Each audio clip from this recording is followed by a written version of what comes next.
Welcome to the Great Detectives of Old Time Radio from Boise, Idaho. This is your host, Adam Graham. In a moment, we're going to bring you this week's episode of Broadway's My Beat. But if you are enjoying the podcast, please follow us using your favorite podcast software. Today's program is brought to you in part by the financial support of our listeners. You can support the show on a one-time basis using the Zelle app to box 13 at greatdetectives.net. And you can also become one of our ongoing Patreon supporters for as little as $2 per month by going to patreon.greatdetectives.net. But now, from February 10th, 1950, here is the Julie Dixon murder case. Broadway's My Beat. From Times Square to Columbus Circle, the gaudiest, the most violent, the lonesomest mile in the world.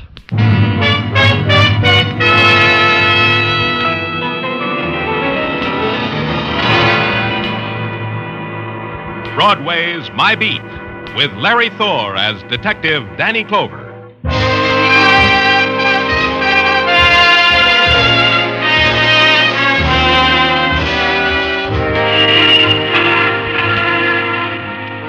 Broadway, it's the journey you have to make, because all the other streets you ever walked never paid off. But Broadway's different.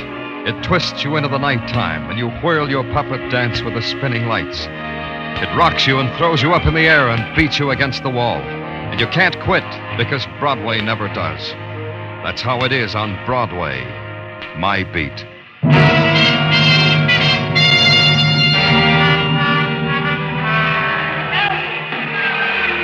People go to wrestling matches for a variety of reasons. For a change of pace from their own domestic strangleholds. For laughs. For motives which make footnotes in textbooks. And at the bout between Max Magnificent and the Panther Man, the faces and the reasons were up to par. I was there because pressure from upstairs ordered me to be there. They said a man was there who was trying to keep a big secret. They said to drop everything, to see him right now. Right now he was sitting on the aisle near the tunnel entrance. I walked up to him and nodded. What do you want, Danny? Just talk, Melvin, that's all. Well, I'd like to watch this Max Magnificent, Danny. The first call's not due for 10 minutes yet. You'll be back before then. Come on, we can talk in the tunnel. All right.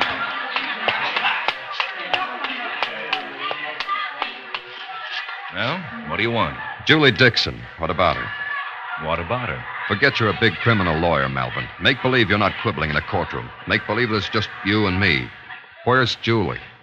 Forget it, Danny. You know better than that. Forget it. I can't do it that way. The papers are screaming about a Cinderella girl named Julie Dixon.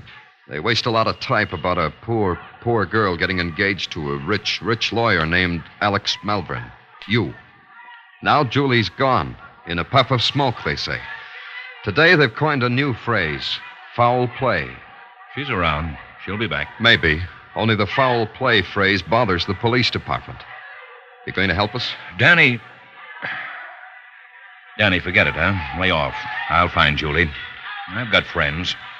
That's why I've got to say it again. Danny, lay off. I mean it. Cinderella girls are always public property. And the public's screaming. I thought you'd help, Melvin. Now it's got to be done my way. My way was to a penny arcade on Broadway, and the sharpest little stool pigeon I had, named Marty.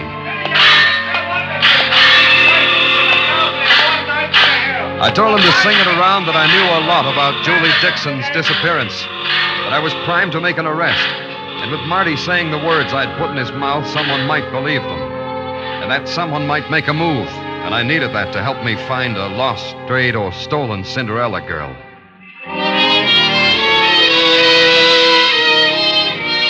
At headquarters, I waited for Marty's call, and I fell asleep waiting. And then a bell exploded. At 2 o'clock in the morning, it couldn't stand it anymore, and it exploded. Danny Clover speaking. Marty? No, it's not Marty. I'm inviting you to a party, Danny. Want to come? Who is this? A girl. Pier 38. East River, Danny. 3 a.m. an hour from now. You're the guest of honor. It's for Julie Dixon, the party, so you'll make it, huh, Danny? All alone? Wouldn't go any other way. Thanks. I didn't wait for 3 o'clock. I left for the East River docks right away. Maybe I was going to be a little early, but I was being a little eager. Pier 38 occupied about 50 front feet of the darkness and lent its own quality of shadows to it. Toward the river, a couple of tugs huddled together. To my right and left, equipment shacks. I should have been looking toward the stern, because that's where it came from.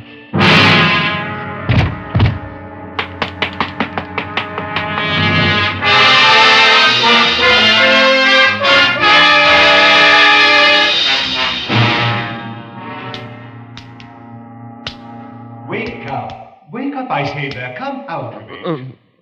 I beg your pardon. Come, wake up. I say you're quite unintelligible, you know. Now, open your eyes. Now, then, isn't that better? Good morning. Huh? I said good morning. I greeted you. Oh, I greet you. Good morning. Good morning. Where's all this greeting taking place? At the Ashton Hotel, room 312, New York City. And you're... Rupert. Rupert.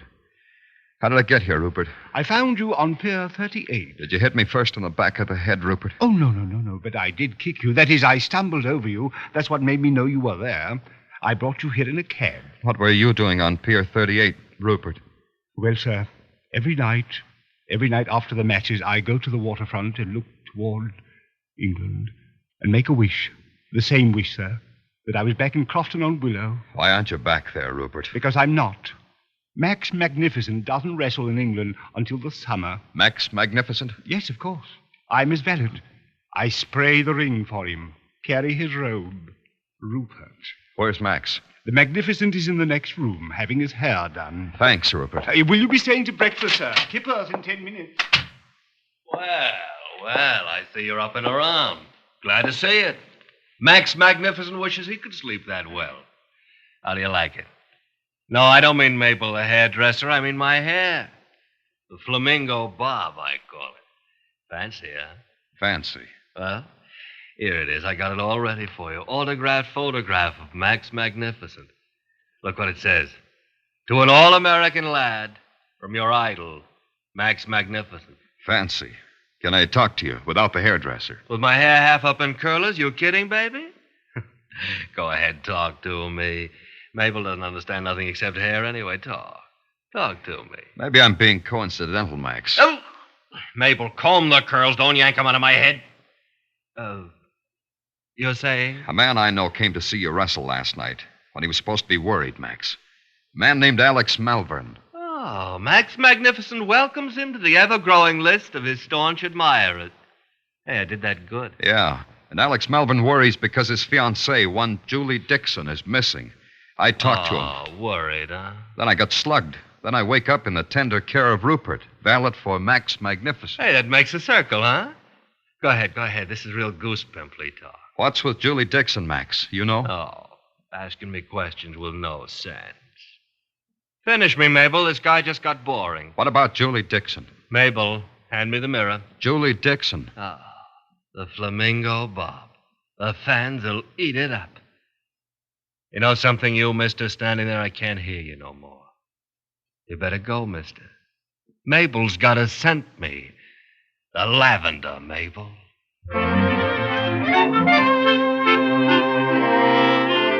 Max Magnificent swept up the train of his magnificent brocaded robe. With a hairy paw swept up Mabel, his lady barber. With his other hairy paw motioned me magnificently to the door. And through it all maintained the magnificent grace and delicacy of a coiffed and perfumed gorilla. All that magnificence deserved some historical research. So I put a call through to Sergeant Tartaglia to get on it, to bring me up to date on how and why and when and where Max and Rupert got so magnificent, so regally considerate of a poor beaten-up policeman. And then I went back to the beginning. And the beginning was the lawyer, Alex Malvern. Sure I can't offer you a drink, Danny? A noon cocktail to take the bitter taste out of your mouth? You've come a long way, Malvern. I can remember when it was a toss-up who'd get to where mayhem was first, you or me. You mean I was a shyster, an ambulance chaser? It doesn't shame me, Danny. We all have to grub for nickels one way or another. Here's to you, Danny. I told you at the wrestling matches. It bothers us police about Julie Dixon. Gets worse all the time. So I see. Those black and blue marks, Danny. They hurt, don't they? I know they hurt. Because I know. A girl you were going to marry. The papers said the brightest torch you ever carried. The paper said true. She disappears. You don't even cry. You don't even ask for help. Is that how it gets when you're big, Melbourne? You see the walnut paneling in my office, Danny? It cost a fortune. This private bar upholstered in Florentine leather. A fortune. Those golden girls, my secretaries, who wait on me hand and foot like I was a king. Also a fortune.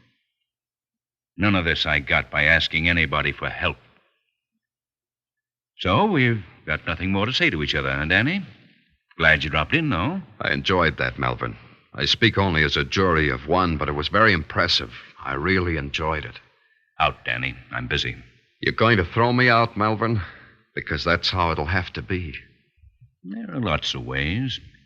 One way, I could pick up the phone, talk to a friend. This friend listens when I talk. And because he listens, they could put you in the middle of Fifth Avenue, helping visitors dodge the terrible traffic. Do that, Melbourne. Do it. Danny! Now you got a good reason. Danny. A better one. Do it. Danny, take it easy. Here's the phone, King. Call your friend. Forget it, Danny. Forget it. Forget I ever said it. I only thought it would be better if I found Julie in my own way. That's all there is to it, Danny, I swear. When did she disappear? 5 days ago. We were in a cab going to a theater. The cab slowed down for a light, and all of a sudden Julie jumps out. I haven't seen her since. She didn't say anything? Leave anything? Just a bag with all her money in it. She didn't even say goodbye. She'd been acting funny for days. She was... Where's the bag? Here, right here, Danny. Take it if you want. Yeah. Lipstick, compact, money. Hey. What, Danny? This newspaper clipping, this picture of Max Magnificent. You didn't tell me about that. Why should I? It doesn't mean anything. Julie liked wrestling matches. Maybe Max Magnificent was a hero. She made me take her to see him once. Yeah? Fix your $20 tie, Melbourne. It got wrinkled somehow. It deserved a social call on Max Magnificent. But I was polite. I phoned first, which was the proper thing to do because he wasn't at his hotel. The Magnificent had gone to the armory early, they said. He needed time to perfume his person and his dressing room before his performance tonight, they said. However, I could talk to his valet, they said. I said, no, thanks.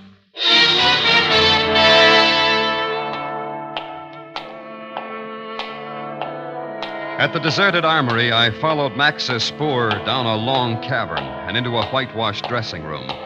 That brought me face to face with Rupert. Oh, Mr. Clover, how very nice of you to be here when I need you so desperately. Later, Rupert. Where's Max? Magnificent. He's there. There on the floor in the corner. He sleeps on concrete because he's so rugged? The Magnificent is not asleep, Mr. Clover. He's dead. What? You see, Mr. Clover? Yeah, I see, Rupert. I didn't touch him, Mr. Clover, so you police will find him just as I found him only a moment ago. That is the custom, isn't it, Mr. Clover? Yes, Rupert. That knife in his back. That means he was... Murdered? Murdered. The Magnificent is dead, Mr. Clover. Long live the Magnificent.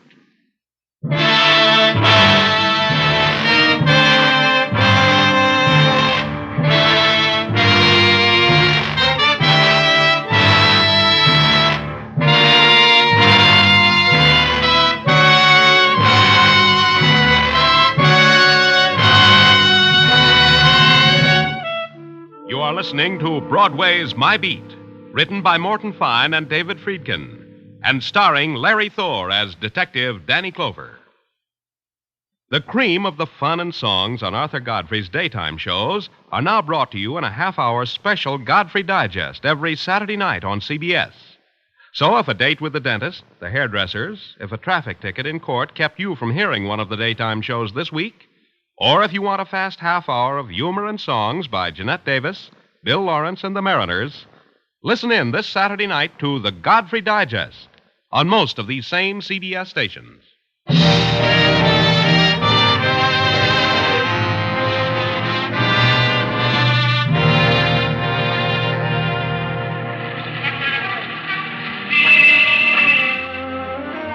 Broadway is a place that can fool you.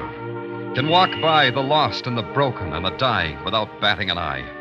But when one of its own lies dead, Broadway tears its collective breast, dons the sackcloth and ashes, and sends up a shrieking lament that can be heard round the world. And for a little while you believe it.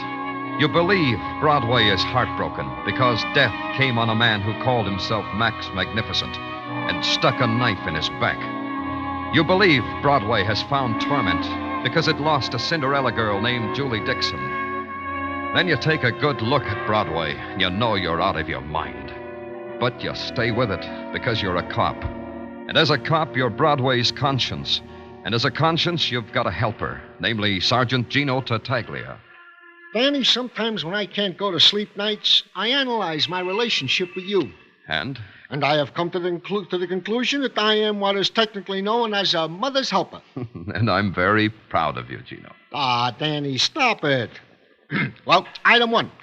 The boys in the lab say that after a detailed check of the fingerprints of Max Magnificent, he turns out to be an ordinary human being with a name as common as Clover or Tartaglia. Oh? Yeah, honest, Danny. Max Magnificent was none other than Joe Warner. Joe Warner, huh? And Joe Warner was none other than who, Tartaglia? Oh, a guy who we once picked up for attempted blackmail. Badger game. Who was the girl? That we don't know, but we're still working on it.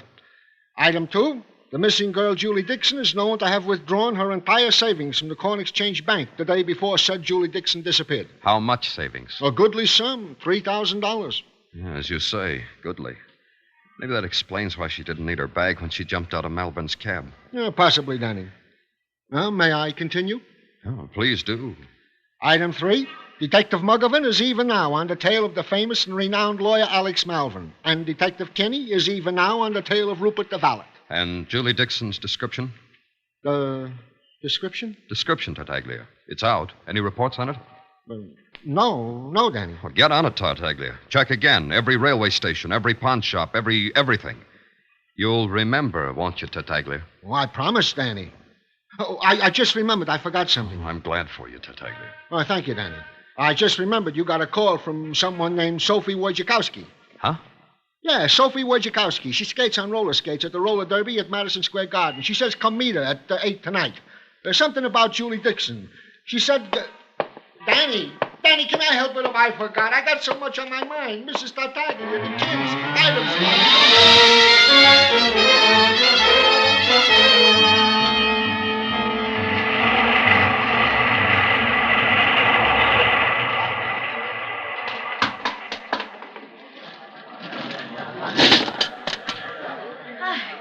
You waiting to see me? If your name's Sophie Wojciechowski, I am. Well, you don't have a scorecard, huh? Else you'd know. Everybody knows number 12 is Sophie Wojciechowski. I'm Danny Clover. Oh. What about Julie Dixon, Sophie? Oh, Julie and me used to borrow our skate key from the same guy. How long ago was that? Oh, years and years and years. I mean, we grew up together practically.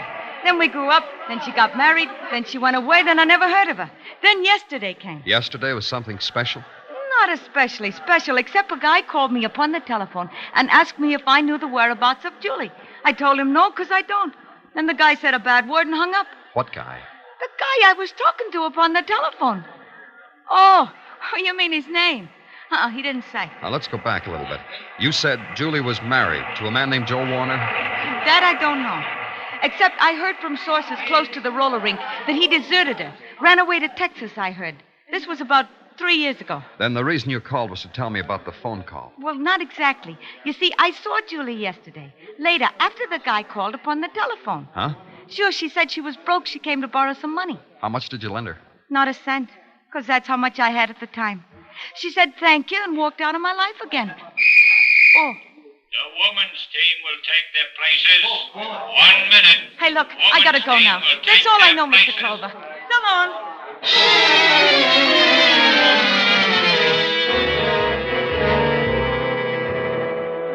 I watched Sophie clatter onto the track, watched her rabbit punch one of the contenders, trip another, sharp right cross to another, and then Sophie Wojciechowski had a clear field. It wasn't fun anymore, so I got out.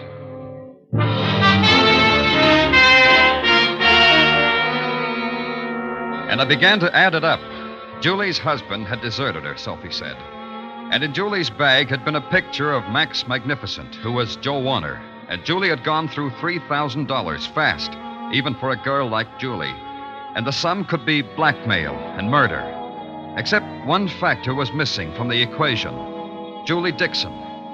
And at headquarters, Sergeant Tartaglia was being Mother's helper like anything. Danny, I think what we boys got on this Julie Dixon will help you like anything. Oh? Yeah. Now, sit down, Danny. Sit down. This is big. You ready? We have discovered that Julie Dixon was married to Joe Warner, later Max Magnificent, and there is no indication that a divorce happened in the family. You're right, Tartaglia. You've made a big discovery. Thank you, Danny, thank you. But I have here another item that is not so happy. Rupert the valet has disappeared from the tail of Kenny the detective. What? Don't go away, Tartaglia. Oh, where would I go? Danny Clover speaking. Mr. Clover, I am Howard Jones, the mentor of a sanctuary you people call a pawn shop. We'll try to do better. Is that all you want? Not what I want, Mr. Clover. What you people want. Julie Dixon. She was in my place not an hour ago. How do you know it was Julie Dixon? She fits the description. Lots of women might. True, but she pawned a platinum and diamond bracelet with her initials on the back of it. I gave her $50, but only because I'm a friend of mine. Okay. What name did she give you? Mary Smith. Address? Hotel at 2617 East 8th Street. Thank you, Howard Jones. Tartaglia. Yeah, Danny. Don't go away. I won't. Hey, Danny, don't forget your hat.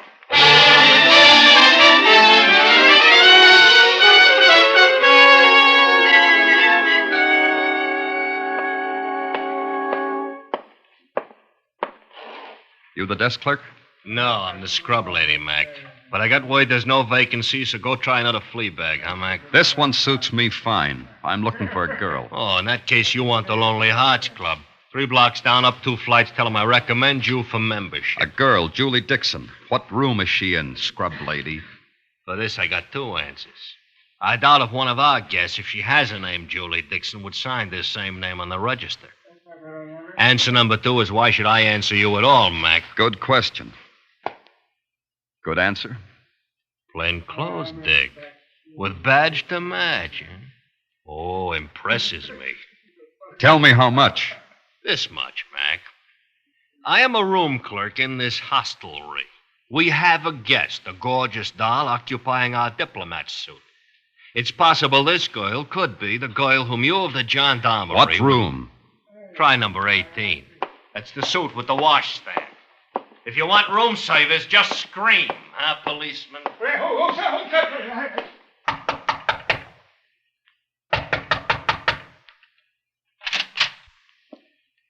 Get away from here. Your name, Julie Dixon? I said get away from here. Get away before I make it real tough for you. Go ahead. You asked for it, mister. Help! Help! Somebody help! Such a pretty dress. Ripping it won't help it at all. Somebody, please! Please! Please! That's me, police. What? Badge and all. Look. Okay, let's go inside. Police. That's right, Julie. You want to tell me now or later? Doesn't matter a whole lot. No. No, it doesn't. Nothing matters anymore. What do you want? Not so much. Just fill me in. You were paying blackmail. To whom? To a nursemaid. To a nursemaid to my husband. A nursemaid who called himself Rupert. He had something to sell you? Like this. My husband, Joe Warner. Joe Warner, or Max Magnificent, whatever you want to call him. I thought he was dead. We were never divorced. I thought he was dead. What made you think your husband was dead when he wasn't? Papers. Joe was in Texas at the time. You know, the time the tanker blew up. Texas City? That disaster in 47, huh? The papers listed a man named Joe Warner dead. I'm certain it was my husband. He was in Texas City then. Yeah. They still don't know how many people died there, or who. So I met Alex Malvern. And I fell in love with him, and he fell in love with me, and we were going to get married. That's the way I am when I fall in love with a man and he falls in love with me. So Joe changes his name to Max Magnificent, becomes a wrestler with a hairdo, and hires himself a valet named Rupert. Max, hairdo, and valet show up in New York, right? Yes. Rupert came to me and said he wanted money to keep my first marriage quiet. More than that, Julie. It was the kind of marriage you had, wasn't it? A partnership for blackmail. A partnership to work the badger game. That's why you paid him the $3,000 you drew from the bank. That's why. It was worth that to keep Melvin from knowing what I used to be. But it was no good, so I ran away. I ran away and I've been running ever since. You got nothing to worry about anymore, Julie. Except one thing. Whether Alex will have me now. That? Maybe that. But the other thing. Your husband's been murdered. You had the motive, the opportunity, maybe. And you're running away. Murderers do that. I've been terribly impolite. I've been listening. You don't mind that, do you, Mr. Clover? Glad to have you aboard, Rupert. Your name was being bandied about. I'll kill him. So help me, I'll kill him! Take it easy, Julie. Thank you, sir. Else I would have killed her before your very eyes. Like you killed Max? Yes, of course. He had the body of an ox, but his insides were not fortitudinous at all. Yellow is the word for Max Magnificent. I laugh at the name. Why did you come here, Rupert? I've been following you, Mr. Clover. I want you to be happy before you die. Now that you found Julie, you'd find me. Then you'd try to have me executed for murder. I just couldn't stand that. One more thing, Rupert, just to make me a happy man. You said Max was yellow. I said it because I meant it. He suddenly changed his mind about blackmailing Julie. Let the kid alone. She deserves a break. Those were his very words. I tried to argue him out of his faint heart. There were words. He had muscles. I had a knife. I won the argument. Julie, you have such poor taste in husbands. You ruined it. You ruined everything! Julie, watch out. You fool! No! I told her! Yeah, you told her. Good.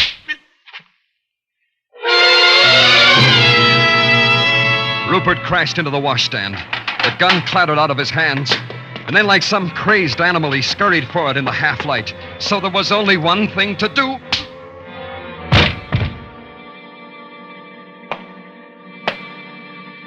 Then I bent over Julie to try to help her, to somehow ease the pain of the wound in her shoulder. And she did something strange.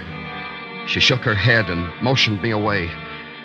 And in her eyes, there was something that could have been agony or happiness or something I didn't know about. When the ambulance came, she walked into it and lay down and fell asleep. Rupert was different. He screamed and tore at my face, so I had to give him the anesthetic once more.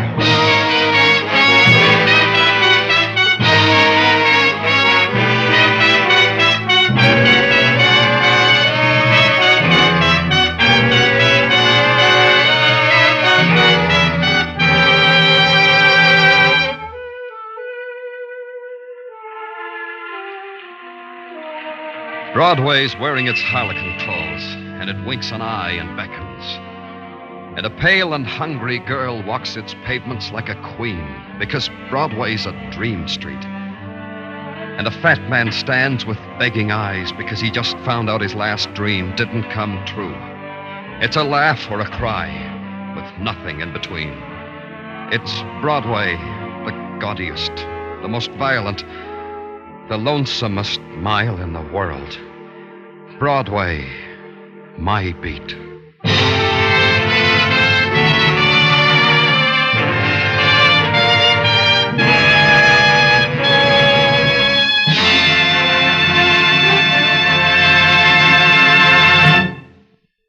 Broadway's My Beat stars Larry Thor as Detective Danny Clover with Charles Calvert as Tartaglia.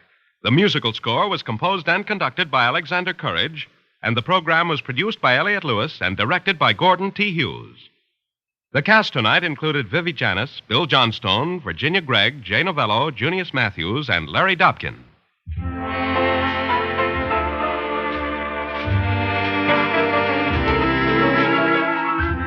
Molly Goldberg's being visited tomorrow night by an old flame, and Jake's really burned up. Yes, romance has flowered in the Goldbergs' apartment this week, and this Saturday night, Jake takes action against Molly's old beau. Be listening when the Goldbergs come to you on most of these same CBS stations in their new Saturday night time tomorrow night. Joe Walters speaking. This is CBS, where you find Broadway is My Beat every Friday night. The Columbia Broadcasting System.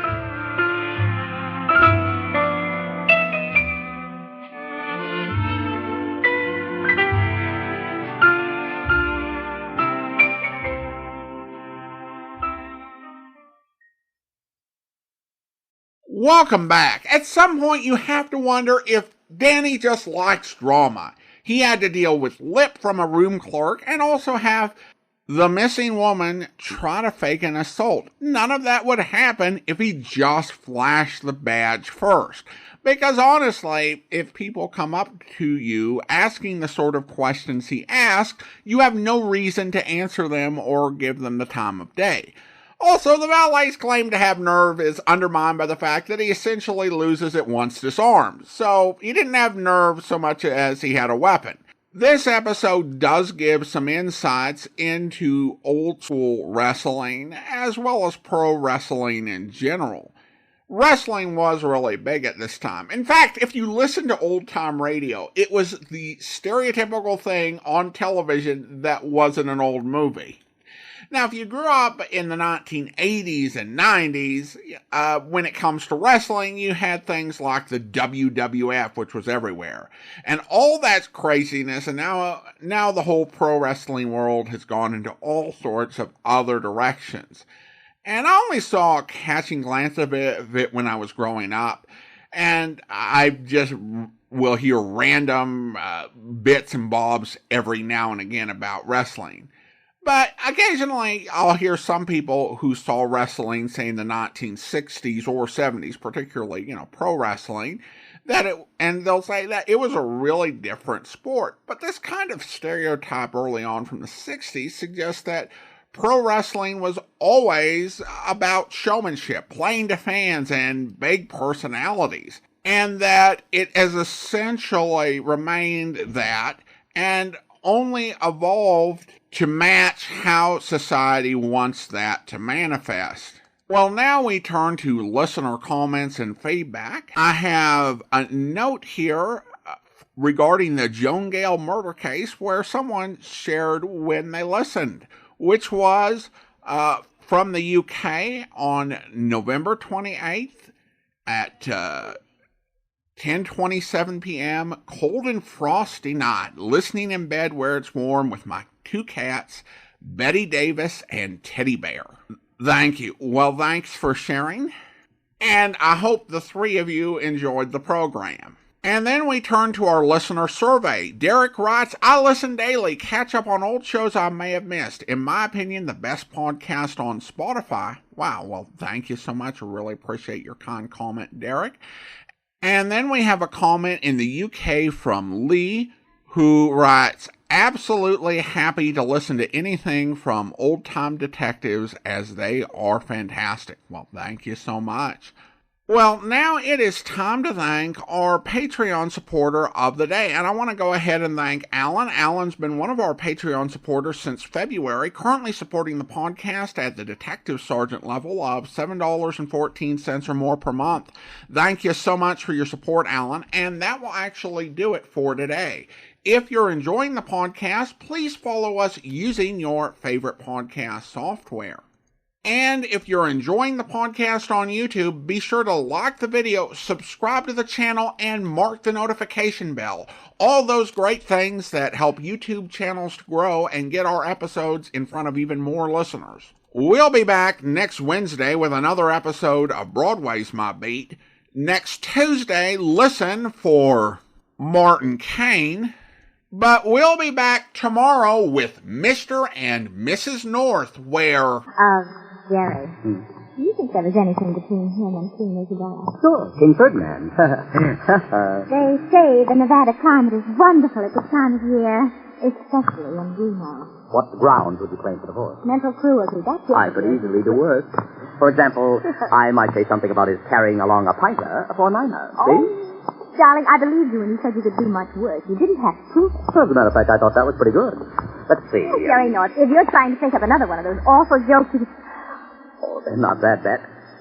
And what's the matter? I just saw a man jump out of a window. You what? Dropped in that alleyway right ahead. Are you sure? Yes, darling. Oh, he's in a hurry. The only thing, darling... Yeah? He looked like... Jerry, I'm not making this up and I'm not crazy because it's your Aunt Agatha who's eccentric and I haven't touched the drop. And what did he look like? I hope you'll be with us then. In the meantime, send your comments to box13@greatdetectives.net. Follow us on Twitter @Radio Detectives and check us out on Instagram. Instagram.com/Great Detectives. From Boise, Idaho, this is your host, Adam Graham, signing off.